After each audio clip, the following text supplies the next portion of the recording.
Good morning, I'm Debbie Cruz. It's Friday, February 14th. A Carlsbad church is standing up to a local congressman over his support of a new immigration law. More on that next. But first, the headlines. San Diego Navy officials say efforts to recover the jet that crashed into the bay Wednesday will continue today. They say wreckage from the jet could be hazardous and are asking members of the public not to approach or touch any debris that might wash ashore. Officials ask anyone who finds possible wreckage to notify local authorities. A former Navy detective who choked a handcuffed sailor at Naval Base San Diego was sentenced Wednesday to 15 months in prison. Jonathan LaRouche pleaded guilty to using unreasonable force.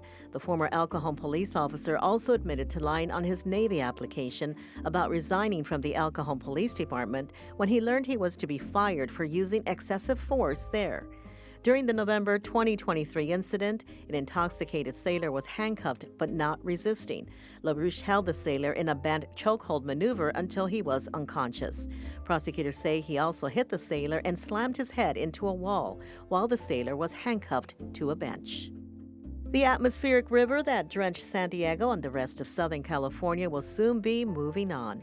The National Weather Service's Alex Tardy says you can expect dry and mild conditions and warmer than average temps next week. Don't be too depressed about these rainy days because it looks like the second half of February we're going to jump into dry conditions. Scattered showers will continue today across the county with wind gusts of up to 50 miles per hour in the mountains. It's expected to be sunny and warmer this weekend. From KPBS, you're listening to San Diego News Now. Stay with me for more of the local news you need.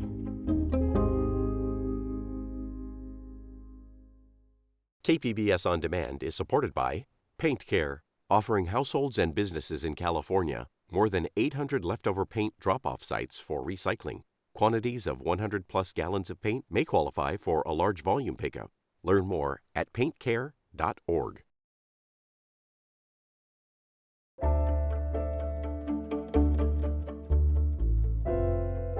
"105 people have died of flu-related causes in the county since the start of the season, including 4 teenagers. That's more deaths than the last 2 flu seasons combined.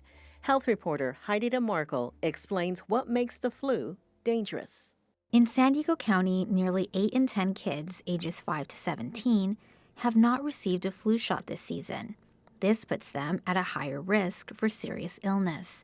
Dr. Alice Pong is an infectious disease specialist at Rady Children's Hospital. They come in with primarily influenza, and then a lot of them then develop pneumonia and some other complications with bacteria.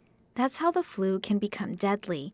It usually attacks the lungs, but can also cause dangerous inflammation in the brain or heart, even in otherwise healthy people. And in the worst cases, Dr. William Sang with Kaiser says it can go deep into your bloodstream. Then it becomes multi-organ system failure, where we see a lot of problems. Pong says warning signs of a severe case include persistent fevers, difficulty breathing, chest pain, obviously. Both doctors say it's not too late to get vaccinated. Heidi DeMarco, KPBS News. Only 1/3 of National City residents own their home. Now a new project aims to fix that.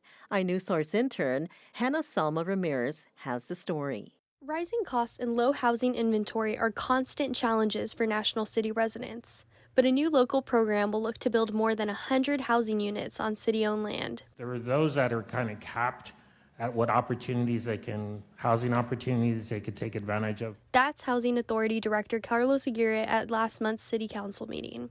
With grant funding from Sandag, the city is looking at 6 properties that have been vacant for years, from the site of an old theater to grassy plots. The new units could be townhomes, mixed-use properties, even community land trusts.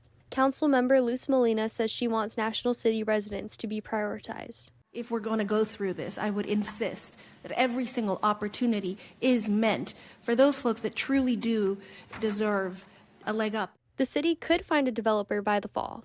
For KPBS, I'm iNewsSource intern Hannah Salma Ramirez. For more on this story, go to inewssource.org.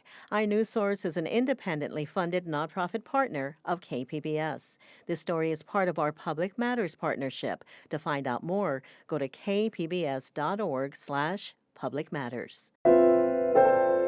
A Carlsbad church is taking a stand against a controversial immigration law and the local congressman who voted for it.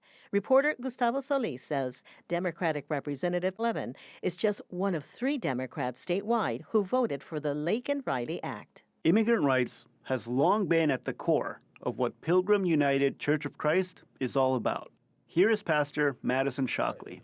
Our advocacy for immigrant rights and immigrants has been a central part of our ministry and our congregation for decades.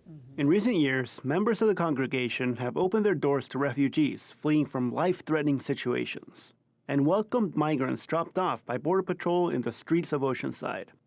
They've also engaged in political advocacy, like in 2018, when Carolyn Thies-Aird and other members of the church took Democratic Congressman Mike Levin on a special tour. He had just been elected to his congressional seat in North San Diego County. You know, when he was first elected, he was very receptive. We have taken him on a tour down to the border to visit the the shelter for asylum seekers. I feel like he represented himself as someone who was supportive. But Levin's recent vote on a controversial immigration bill now has the church questioning that support. The new law is called the Laken Riley Act, named after a 22-year-old Georgia woman who was killed last February by an unauthorized immigrant who had been released after being arrested on theft charges. Among other things, the law requires mandatory detention for immigrants without legal status who are arrested for theft or shoplifting, even if they're not charged or convicted. Backers of the law say that it would have prevented Riley's death. Opponents say it's an overly harsh response to a tragic but rare killing, and that it violates constitutional guarantees of due process. Levin is the only Democrat in San Diego, and just one of 3 in all of California who support the law. Shockley says they feel a sense of betrayal. Well, I was very disappointed in Representative Levin. I wrote to him and expressed my disappointment, much as I've shared today. This does pander to the worst instincts of our nativist neighbors. Levin declined an interview request or to explain the thought process behind the vote. His spokesperson told KPBS, quote, "We are going to pass on commenting for now." Levin represents the 49th Congressional District, which is considered a swing district, with 36% of registered voters being Democrats and 33% being Republicans. Thies-Aird believes that Levin's vote was a way to win over conservative voters in the Purple District. I think he's worried about his Orange County neighbors reelecting him. I mean, I can't see any other reason why he would vote yes on it. Other San Diego Democrats who voted against the bill told KPBS that they're concerned about possible due process violations. Congressman Juan Vargas says, quote, "Immigrants who are convicted of crimes are already subject to deportation. This bill exploits a horrible tragedy to strip away civil liberties." Congressman Scott Peters says he supports a strong border and deporting immigrants convicted of violent crimes, but he voted against the bill because it, quote, "eliminates bedrock due process values for people." Both represent solidly blue districts. Congressman Darrell Issa is the only Republican representing San Diego. He says he was proud to vote for the bipartisan bill, calling it a, quote, "important law enforcement reform that will make us safer." Back at Pilgrim United, Pastor Shockley says the Laken Riley Act will not change the church's work with the immigrant community. They say, I don't want to just sit here and think about the issues. I want to be engaged. I want to make a difference in the real world because we are a border city, as you know, being 51 miles from the Mexico border, and we can see the impact of what happens in Washington, D.C. Addressing that impact remains central to their ministry. Gustavo Solis, KPBS News.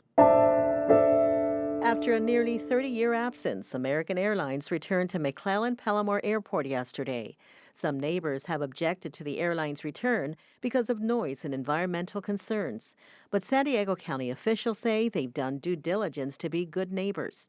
Jamie Abbott is the county's director of airport operations. He says the new service connects North County to a major flight hub and will also boost economic activities. American Airlines alone have brought in a crew of over 20 people. The county has brought on additional crews and contractors. The restaurant here at the airport, of course, is going to see increased business. So it's really a trickle effect and a domino effect for the rest of the region. American will offer twice daily flights to Phoenix and back, one in the morning and one in the afternoon. The last time American flew out of Palomar Airport in Carlsbad was in 1997. That's it for the podcast today. This week's podcast was produced by Laura McCaffrey, Lainey Alfaro, and Andrew Dyer. It's edited by Brooke Ruth. As always, you can find more San Diego news online at kpbs.org. I'm Debbie Cruz. Thanks for listening and have a great weekend.